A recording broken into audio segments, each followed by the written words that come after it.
a 2011 interview, contemporary English artist Wolf von Lenkiewicz said, "An image is a virus that infects another image." Now, it was ironically enough a virus that prevented me from attending a wonderful exhibition called Inspirations, Contemporary Art and Classics.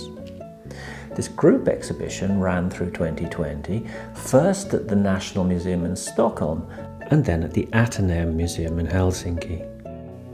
A galaxy of contemporary art stars showed work celebrating their classical roots and inspirations, and that, after all, is the bedrock of Retromodernism. From Marina Abramovic to Jake and Dinos Chapman with their Goya updates, and Korean artist Mi Kyung-shin, as well as local heroes such as the Finnish photographer Ola Kolemainen. Now, given the width and breadth of the talent, I've actually opted to curate a selection which really underlines the canons of Retromodernism as clearly as possible. Wolf von Lenkiewicz's work is quintessential Retromodernism, a kaleidoscope of contemporary and classical references, as we can see from his vast 10 metre by 4 metre School of Night painting. Now, this may look like the third level of an ayahuasca experience, but its starting point is Rembrandt's masterpiece, The Night Watch. Frivolous and garish, you might well say, but believe me, there is a deep thought process and planning behind this picture, not to mention considerable painting skill.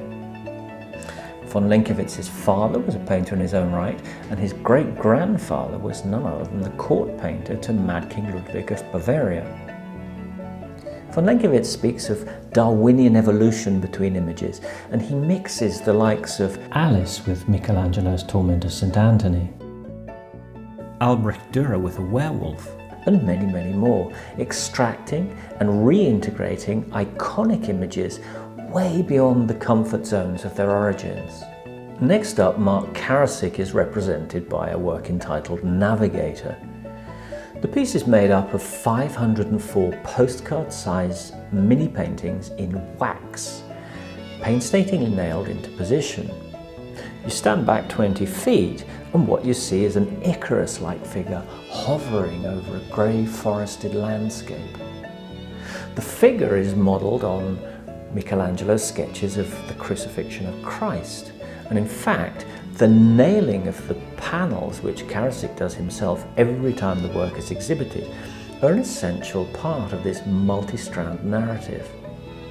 The wings of the character were inspired by the story of German inventor Otto Lilienthal, who predated the Wright brothers in their quest for flight.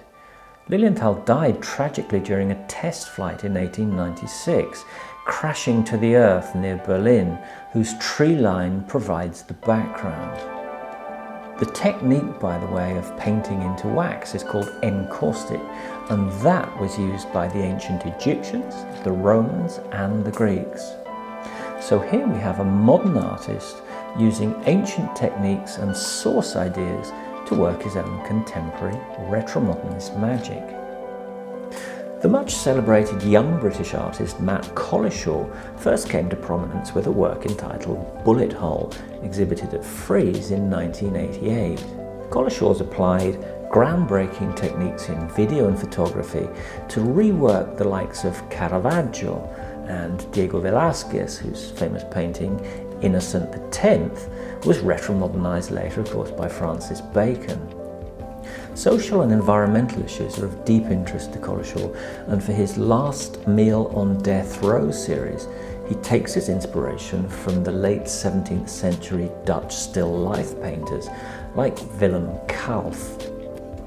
The originals were vanity projects reflecting the wealth and the well-being of their patrons. They showed lavish foods like lobster and oysters, as well as ornate objects like this Nautilus drinking cup.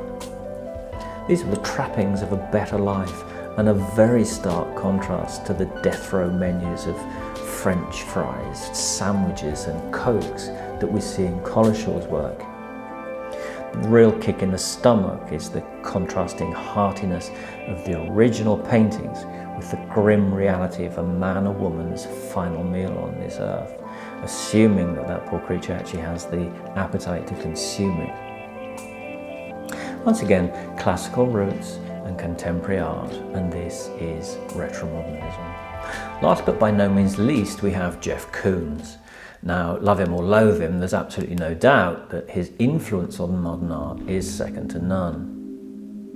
What absolutely thrills me about the series he created in 2014 called Gazing Balls is that we have such an illustrious testimonial to the significance of Retromodernism as a study. The background works that he uses for this series are, in inverted commas, works that I enjoy, my cultural DNA, from Marcel Duchamp's ready-made bottle rack to the Mona Lisa as we see here. Koons also baubled up El Greco's vision of St. John, Manet's Déjeuner sur l'herbe, Géricault's Raft of the Medusa, and Rembrandt's self-portrait wearing a hat. These were all among a total of 35 works that he repainted, oil on canvas, with a little shelf added and painted as if it had directly sprouted from the painting itself. These, of course, he then topped with his gazing balls, large blue glass baubles, which were once popularised, believe it or not, by King Ludwig II of Bavaria again. These works, anyway, were actually a phase 2 for Koons, after he presented the first instalment of gazing balls, along with classical sculptures in the tradition of Canova the year before. The effect is kind of like spiking a rum truffle with popping candy, inasmuch as it grabs the attention of the viewer and gives a classical recipe a startling new twist. To the viewer, a new dimension is added to an old favourite, and they become novelties which draw you in, evoke reactions, and I guess start conversations. The social media value of these works is of course off the chart, which can only be great for art in general. The exhibition, Koons said, is not about being a copy. This is about union, the concept of participating. Everybody's in this dialogue of sharing enjoyment and pleasure. He also pointed out that many of the artists referred to in the show had influenced one another. Monet is always referencing Rubens, Manet referencing Raphael, and everybody enjoyed Titian. And hey, guess what we call that? If you've enjoyed this video, please, as ever, do comment below, support the effort by subscribing the channel and liking the video, and do reach out to ask for more information, or even call up for a chat. I'd be only too happy to exchange ideas. There will be more in-depth videos also on the specific artists from this exhibition. There's really not enough time or space in this video to go into the great depth that they deserve, but that is a promise. So, until then, that's it for now. Thank you for watching, stay safe and stay curious. Bye-bye for now.